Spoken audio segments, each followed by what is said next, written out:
Hi friends and family members అందరికీ hi అండి. చూడండి ఇప్పుడు ఏం చేస్తున్నాను, అలసంద పప్పు వడలు.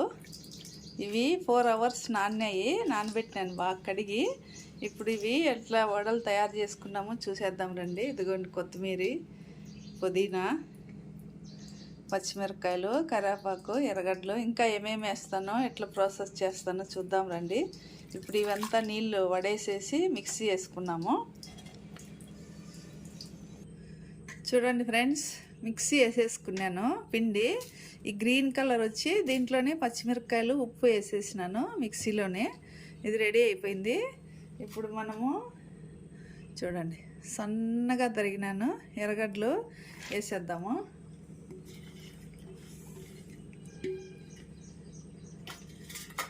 సన్నగా తరిగిన పుదీనా వేసేద్దాము.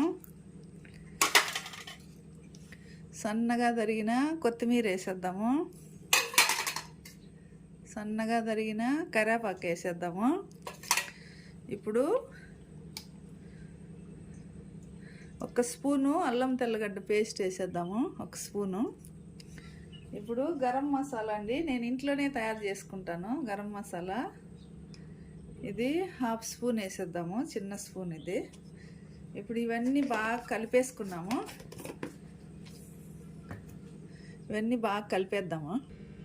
చూడండి పిండి బాగా కలిపి పెట్టేసినాను.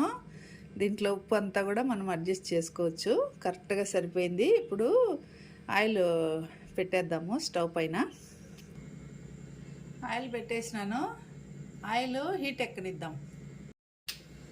చూడండి ఆయిల్ హీట్ ఎక్కింది, వడలు వేసేద్దాము. స్లో మంటలో పెట్టుకునేస్తే బాగా లోపల వరకు వడ కాలుతుంది.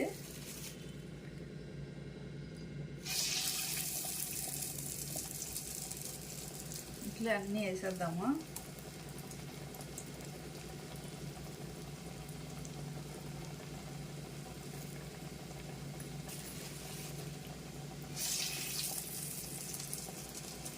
చూడండి ఫ్రెండ్స్, వడలు బాగా కాలినాయి. ఇట్లా స్పూన్తో తిప్పుకుంటూ కాల్చాలా, అప్పుడే బాగా కమ్మగా ఉంటాయి. ఇప్పుడు ఇవి రెడీ అయిపోయినాయి, తిప్పేద్దాము. అంతేనండి, అలసంద వడలు రెడీ అయిపోయినాయి. చూడండి ఇట్లా కవర్ మీద వేసుకుంటాను నేను. ఇట్లా చూడండి, ఇట్లా ముద్దగా చేసుకొని ఇట్లా ముద్దగా ఈ పేపర్ మీద ఇట్లా వేసేసి ఈ కవర్ మీద అంతే హోల్ పెట్టేసి ప్లేట్ వేసేయడము. చాలా చక్కగా వస్తాయి ఇట్లయితే. ఇట్లా చూడండి, వేడి వేడిగా అలసంద వడలు రెడీ అయిపోయినాయి. చాలా బాగుంటాయి టేస్ట్. చూడండి క్రిస్పీగా చాలా బాగా వచ్చినాయి. మీరు కూడా ఇట్లా తయారు చేసుకోండి, టేస్ట్ చూడండి.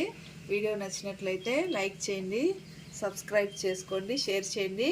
ఎంతమందికి ఈ వడలు ఇష్టమో కూడా కామెంట్ బాక్స్లో మెసేజ్ చేయండి. Thank you for watching my channel. Bye bye.